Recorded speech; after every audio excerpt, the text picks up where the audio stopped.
दोस्तों, SSV education में आपका स्वागत है।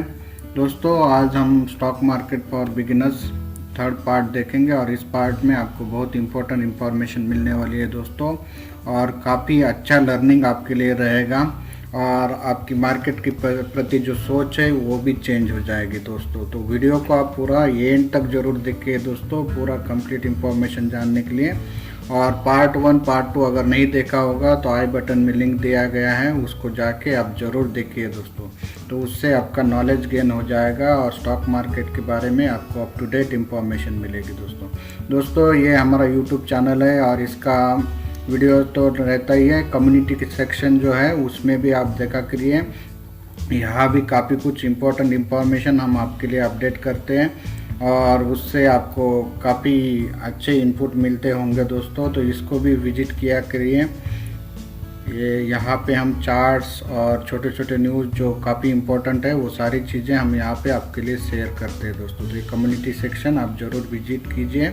और जो हमारे पेड सब्सक्राइबर जो प्रॉफिट बुक कर रहे हैं उसके बारे में भी इंफॉर्मेशन हम यहाँ पे डालते हैं। कंप्लीट इंफॉर्मेशन नहीं डालते, लेकिन कुछ इंफॉर्मेशन ज़रूर अपडेट कर रहे हैं हम दोस्तों। तो दोस्तों, अब हम चलते हैं सीधा आज का मेन टॉपिक के ऊपर। और अगर आपको डीमैट अकाउंट ओपन करना है तो नीचे डिस्क्रिप्शन सेक्शन में लिंक दिया गया है, उसमें जाके आप डीमैट अकाउंट ओपन कर सकते हैं दोस्तों। तो दोस्तों, पार्ट 2 में हम लोग जो डिस्कस किए थे उसके बारे में क्विक हम लोग रिव्यू करते हैं और उसके बाद पार्ट 3 के ऊपर जाएंगे। तो हमने स्टॉक्स क्या है उसके बारे में चर्चा की थी। उसके बाद बड़ी कंपनी जो अच्छा रिटर्न कमा के दे रही वो कंपनीज के बारे में डिस्कशन किया था, और जो टाइप्स ऑफ स्टॉक है उसके बारे में हम डिस्कशन किया था दोस्तों।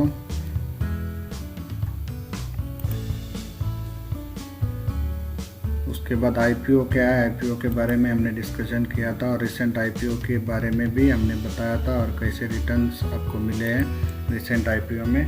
फिर जो बेस्ट स्टॉक है जिसने वेल्थ क्रिएट करके दिए, ऐसे स्टॉक्स के बारे में चर्चा की थी और वह स्टॉक के बारे में भी हमने चर्चा की थी। और ऐसे स्टॉक्स को कैसे सिलेक्ट करना है उसके बारे में हम चर्चा करने वाले थे। तो उसके लिए हम आगे बढ़ेंगे आज। तो हमने ये बात की थी, तो इसलिए आपको ब्रोकर चाहिए तो ब्रोकर के लिए नीचे डिस्क्रिप्शन सेक्शन में लिंक दिया गया है। ब्रोकर का काम क्या है वो आपको बताया है। तो broker, Angel Broking, Upstox, Zerodha, अलाइज ग्रुप, पाई पैसा, इन सब में आप अकाउंट ओपन कर सकते हैं। उसके लिए नीचे डिस्क्रिप्शन सेक्शन में लिंक दिया गया है और बेस्ट ऑफर्स आपके लिए अवेलेबल है। तो आप अकाउंट ओपन करना चाहते हैं तो वहाँ जाके आप अकाउंट ओपन करना चाहे तो कर सकते हैं दोस्तों।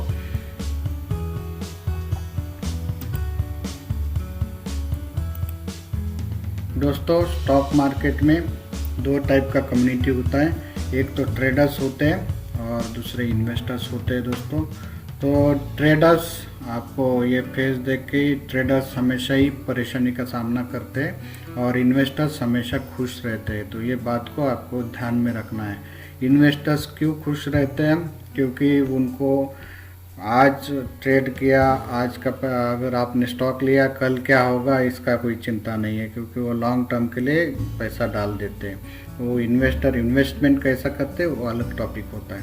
ट्रेडर्स, उनको इंट्राडे में कंटिन्यूस स्क्रीन के सामने बैठे रहना पड़ता है और कंटिन्यूस वॉच करना है और उसमें ट्रेड करना है। एक यहाँ पे एक पैसा कमाएगा तो दूसरा पैसा गंवाएगा, ऐसा सिचुएशन रहता है दोस्तों। लेकिन दोस्तों, स्टॉक मार्केट में ट्रेडर्स ऐसा पैसा कमाते हैं आप सोच भी नहीं सकते। बट जो पैसा कमाते हैं वो प्रॉपर नॉलेज जिसको होता है वही पैसा कमाता है। टेक्निकल नॉलेज जिसको होता है, प्रॉपर पकड़ जिसकी होती है स्टॉक्स के ऊपर, एनालिसिस उसका परफेक्ट होता है और उसका माइंड सेट स्टेबल होता है। माइंड बहुत इंपॉर्टेंट है। मनी मैनेजमेंट, डिसिप्लिन ट्रेडर होता है, वही पैसा कमाता है दोस्तों। आपको नॉलेज है लेकिन आप डिसिप्लिन नहीं है, मनी मैनेजमेंट नहीं कर रहे हैं तो आप पैसा नहीं कमा पाओगे। इसलिए आपको ये बात मैं अभी बता देता हूँ कि स्टॉक मार्केट में मैक्सिमम ट्रेडर पैसा लूज करता है। खाली 5 to 10% लोग पैसा कमाता है। ये बात आप ध्यान में रखिए। ट्रेडिंग में 5 से 10% लोग पैसा कमाता है और 90 से 95% लोग पैसा गंवाता है। उसके पीछे क्या है, उसको बहुत ग्रीडीनेस आ जाता है कि अभी एक ट्रेड कर लिया, पैसा प्रॉफिट मिल गया, दूसरा ट्रेड करेगा, ऐसा मतलब ओवर ट्रेडिंग करेगा, मनी मैनेजमेंट नहीं करेगा ज़्यादा, मतलब एक ट्रेड में प्रॉफिट मिल गया तो उसमें दूसरा ट्रेड में डबल क्वांटिटी बिना सोचे समझे ट्रेड करना, ये सारे फैक्टर्स होते हैं ट्रेडर्स के इसमें जो लॉस करते हैं। नहीं तो आप प्रोफेशनली ट्रेडिंग करेंगे तो आप पैसा ज़रूर कमाएंगे दोस्तों। तो ट्रेडिंग कैसा करना है उसके ऊपर हम आगे वीडियो बनाएंगे। टेक्निकल एनालिसिस, फंडामेंटल एनालिसिस क्या है वो भी हम डिस्कस करेंगे।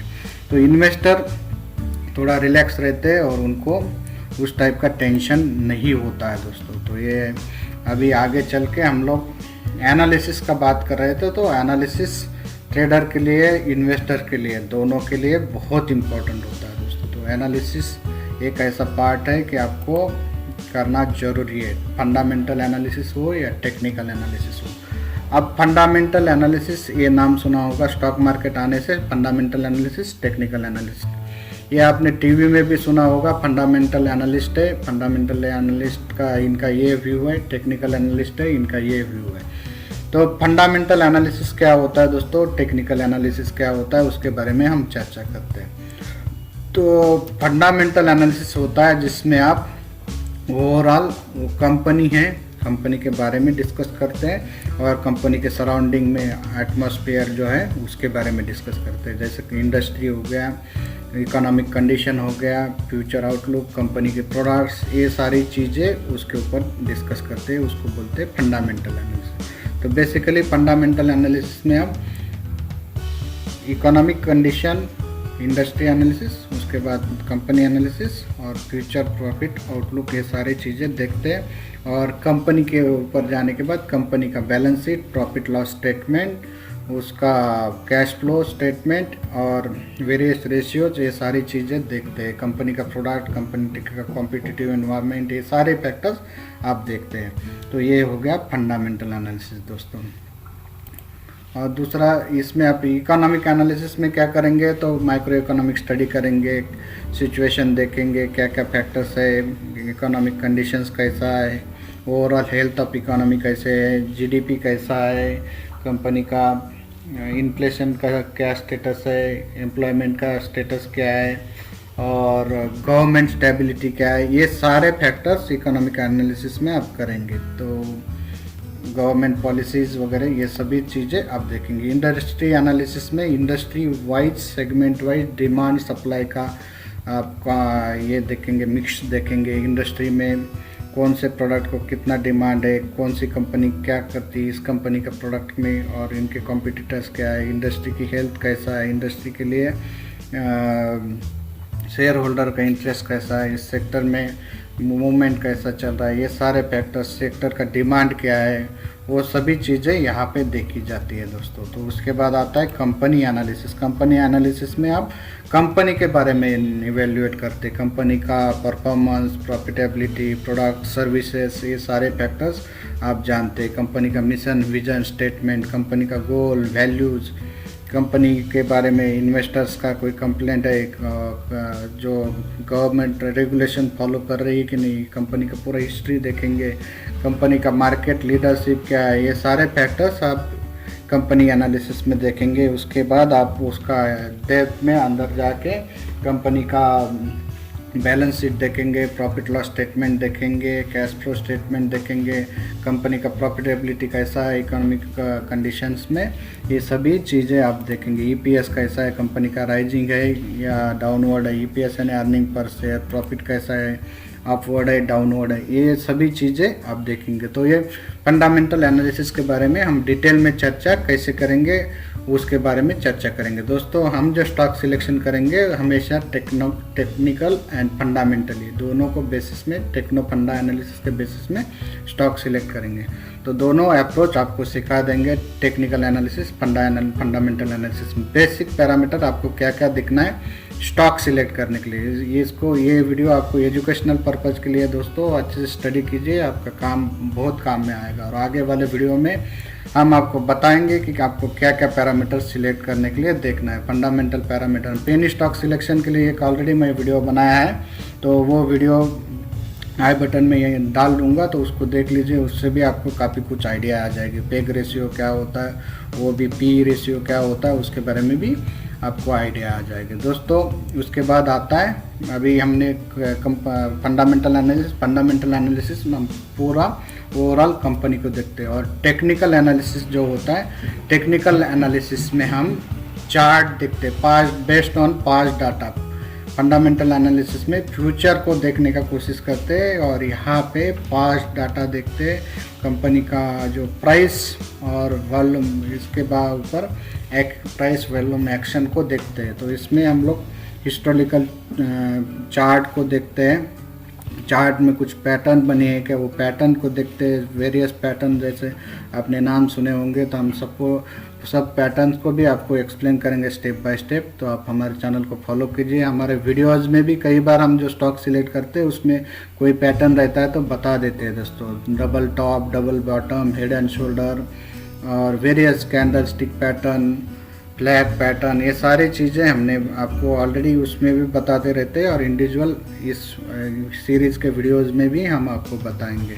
और यहाँ पे स्टॉक का ट्रेडिंग रेंज कैसा डिफाइन किया जाता है वो बात करते हैं, सपोर्ट रेजिस्टेंस कैसे एस्टेब्लिश होते हैं, ये सारी चीज़ें टेक्निकल एनालिसिस में हम करते हैं दोस्तों। जैसा आप ऐसा स्टॉक प्राइस है, स्टॉक का कैंडल आप चल रहा है, तो ये डाउन आ रहा है, तो ये स्टॉक डाउन ट्रेंड में चल रहा है सपोज, ठीक है दोस्तों। तो उसके बाद एक ऐसा स्टेज आएगा कि यहाँ पे स्टॉक रिवर्सल लेना चालू करेगा, और ये ऐसा कैंडल बनना चालू करेगा, और उसके बाद ये इस टाइप का सिचुएशन आएगा, मतलब ये रिवर्सल हो गया। तो इस टाइप का सिचुएशन को कैसा आपको डिफाइन करना है और कैसे आप सिलेक्ट कर सकते हैं, उसके बारे में भी हम चर्चा करेंगे दोस्तों। तो टेक्निकल एनालिसिस में आप टेक्निकल एनालिसिस कैसे करना है, स्टॉक कैसे मूवमेंट होता है, तो वो सारी चीज़ें हम डिस्कस करेंगे। हेड एंड शोल्डर पैटर्न कैसा बनता है, वो सारी चीज़ हम डिस्कस करेंगे।